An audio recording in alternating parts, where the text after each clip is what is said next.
Operation सिंदूरमध्ये किमान 100 दहशतवादी ठार केले. संरक्षण मंत्री राजनाथ सिंग यांची सर्वपक्षीय बैठकीत माहिती. ऑपरेशन अजूनही सुरू असल्याचं वक्तव्य.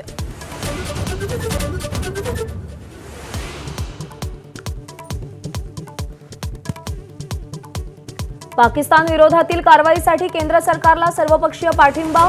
पाकिस्तानला एटीएफच्या ग्रे लिस्टमध्ये टाकण्याची ओवेसींची शिफारस. ऑपरेशन सिंदूरचं सर्वांकडून समर्थन.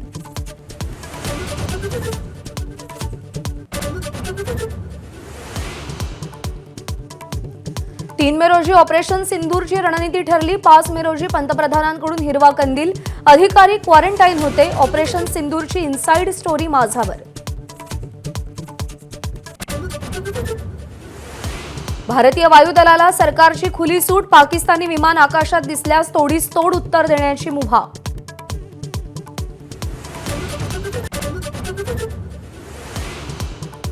पाकिस्तानी सरकार आणि दहशतवाद्यांचा साटलोट. ऑपरेशन सिंदूरनं जगासमोर आणला पाकिस्तानचा खरा चेहरा. दहशतवादी मुदस्सीरला गार्ड ऑफ ऑनर तर दहशतवाद्यांच्या अंत्यसंस्काराला सैन्याधिकारी.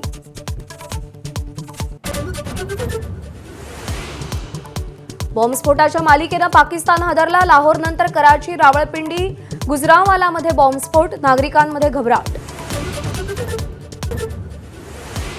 अमृतसर जवळच्या जेठुवाल गावात रात्री पाकिस्तानी रॉकेट पडलं तर गुजरातच्या कच्छमध्ये हायटेन्शन वायरला धडकल्यानं ड्रोनचा स्फोट.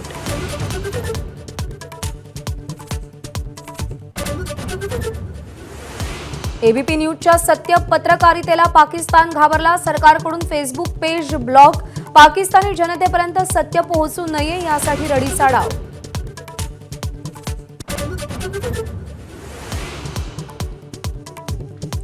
भारताच्या हल्ल्यानंतर पाकमध्ये हालचाली वाढल्या. ताबा रेषा आणि आंतरराष्ट्रीय सीमेवर युद्ध सामग्री आणि रणगाड्यांची जमवाजमव. सीमावर्ती भागातील पाकमधली गावही रिकामी.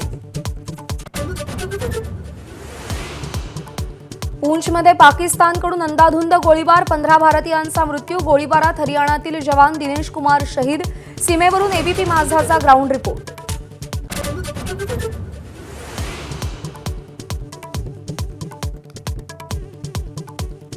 एकत्र येण्याचा निर्णय सुप्रिया आणि अजितनं घ्यावा. आपण या प्रक्रियेत नाही. अनौपचारिक गप्पांमध्ये शरद पवारांचं मोठं वक्तव्य.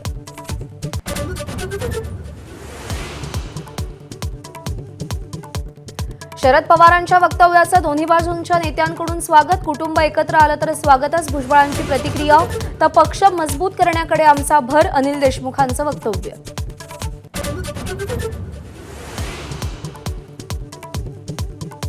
मालेगाव 2008 बॉम्बस्फोट खटल्याची सुनावणी आता 31 जुलैला. एनआयएच्या विशेष न्यायालयानं मुंबई हायकोर्टाकडे वेळ मागितला. सगळ्या आरोपींना 31 जुलैला कोर्टात हजर राहण्याचे आदेश. तेलंगणामध्ये पोलीस आणि नक्षलवाद्यांमध्ये चकमक. भूसुरुंगाच्या स्फोटात 5 पोलीस शहीद तर 8 नक्षलवाद्यांचा खात्मा.